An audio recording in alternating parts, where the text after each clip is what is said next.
Selamat datang di video pembelajaran topik penulisan karya ilmiah. Pada kesempatan kali ini, kita akan membahas topik yang sangat penting, yaitu sistematika dan penulisan karya ilmiah.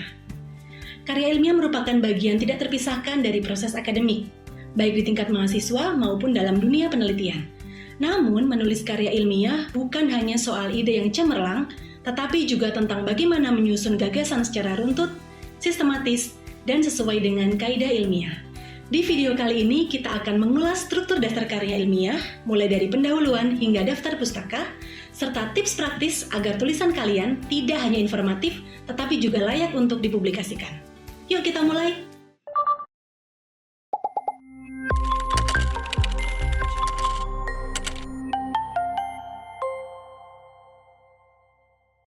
Penulisan karya ilmiah bukan hanya kewajiban akademik, tapi juga bagian penting dalam membangun budaya berpikir kritis dan sistematis. Melalui karya ilmiah, mahasiswa dilatih untuk mengidentifikasi masalah, mencari solusi berdasarkan data dan teori, serta menyajikan hasil pemikiran secara logis dan dapat dipertanggungjawabkan. Karya ilmiah juga menjadi media untuk menyampaikan ide atau hasil penelitian kepada masyarakat akademik, sekaligus menjadi salah satu indikator kualitas seorang sarjana. Selain itu, kemampuan menulis karya ilmiah akan sangat berguna di dunia kerja maupun dalam melanjutkan studi. Keterampilan ini menunjukkan bahwa kita mampu berpikir terstruktur, berargumen secara ilmiah, dan mengambil keputusan berdasarkan bukti. Maka dari itu, memahami bagaimana menulis karya ilmiah dengan baik bukan hanya penting untuk lulus kuliah, tapi juga sebagai bekal profesional di masa depan.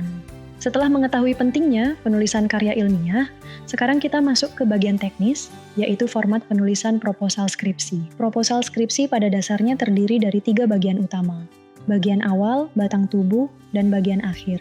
Pertama, bagian awal. Bagian ini memuat elemen-elemen administratif antara lain sampul luar, judul proposal, halaman persyaratan, halaman persetujuan pembimbing, daftar isi, daftar tabel, dan daftar gambar. Kedua, bagian batang tubuh, yaitu inti dari proposal.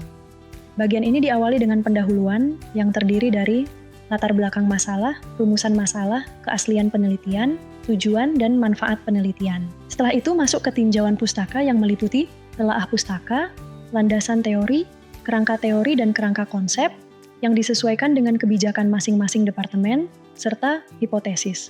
Lalu, kita bahas metode penelitian yang mencakup jenis penelitian, identifikasi variabel, definisi operasional variabel, subjek penelitian, alat dan bahan yang digunakan, dan jalannya penelitian atau prosedur. Ketiga, bagian akhir yang berisi daftar pustaka, serta lampiran-lampiran yang mendukung isi proposal.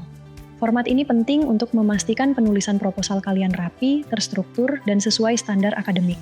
Secara umum, proposal skripsi terdiri atas 3 bagian utama: bagian awal, batang tubuh, dan bagian akhir. Bagian awal skripsi memuat berbagai komponen administratif dan pendahuluan yang wajib disusun secara berurutan dan sesuai pedoman. Dimulai dari sampul luar yang dijilid hardcover dengan warna kertas manila sesuai ketentuan UGM tiap tahun.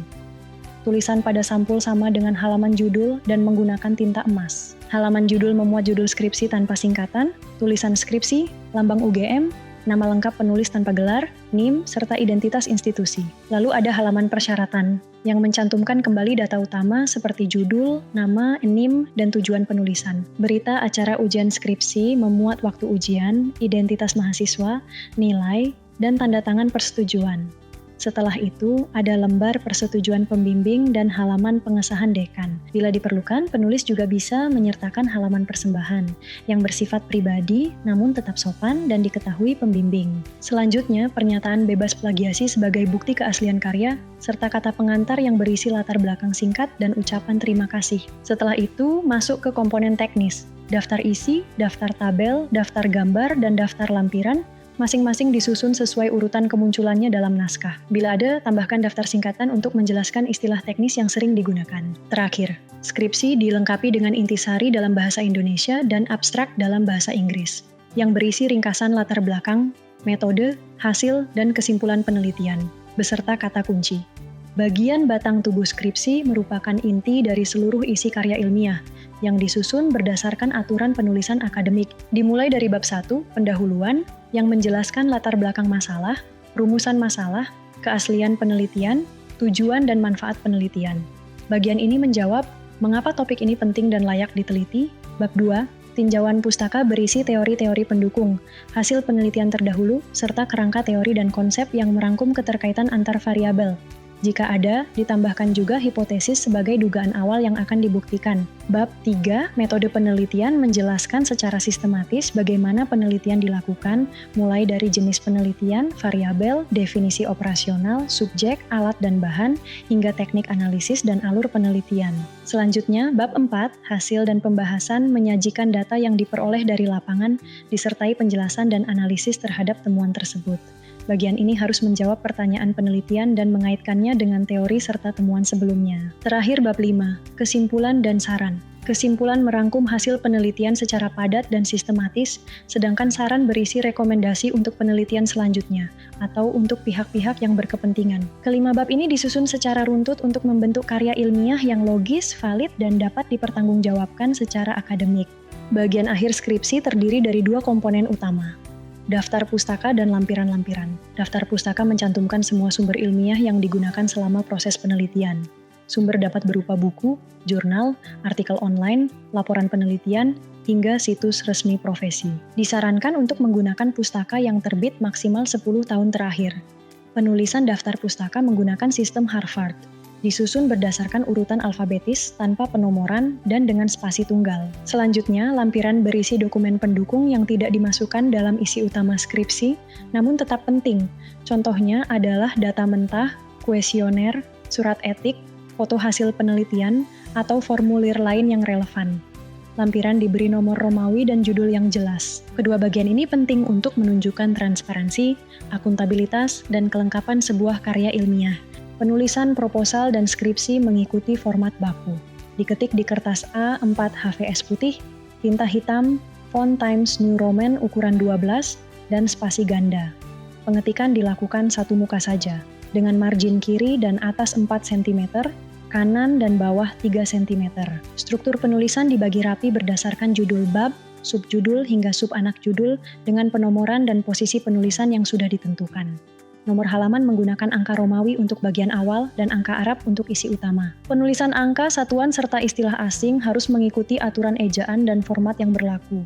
Bahasa yang digunakan adalah bahasa Indonesia baku, berbentuk kalimat pasif, dan menghindari kata ganti orang seperti saya atau kita. Setelah disahkan, naskah skripsi wajib diserahkan ke perpustakaan dalam bentuk soft copy, sesuai panduan unggah mandiri UGM. Untuk pembimbing dan departemen, boleh dalam bentuk hard copy atau soft copy, menyesuaikan kebijakan masing-masing.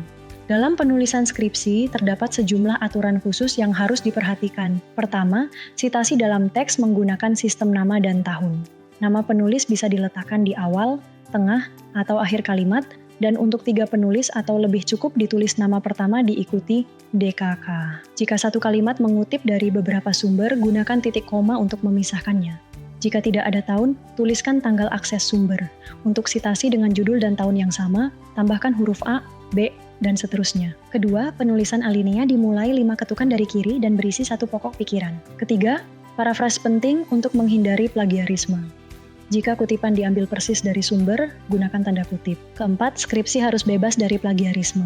Semua sumber wajib dicantumkan dalam daftar pustaka. Kelima, tabel dan gambar harus diberi nomor urut, judul sesuai posisi, judul tabel di atas, judul gambar di bawah, dan ditulis dalam format rapi serta proporsional. Untuk rumus ditulis langsung dalam paragraf dengan keterangan di bawahnya. Daftar pustaka mengikuti sistem Harvard dengan penulisan sesuai jenis sumber, buku, jurnal, disertasi, makalah seminar, atau situs web. Sumber seperti blog, Wikipedia, atau media populer tidak diperkenankan. Terakhir, lampiran digunakan untuk menyertakan kuesioner, foto, denah, atau dokumen pendukung lainnya. Untuk mempermudah penulisan referensi, disarankan menggunakan aplikasi seperti Mendeley atau Zotero.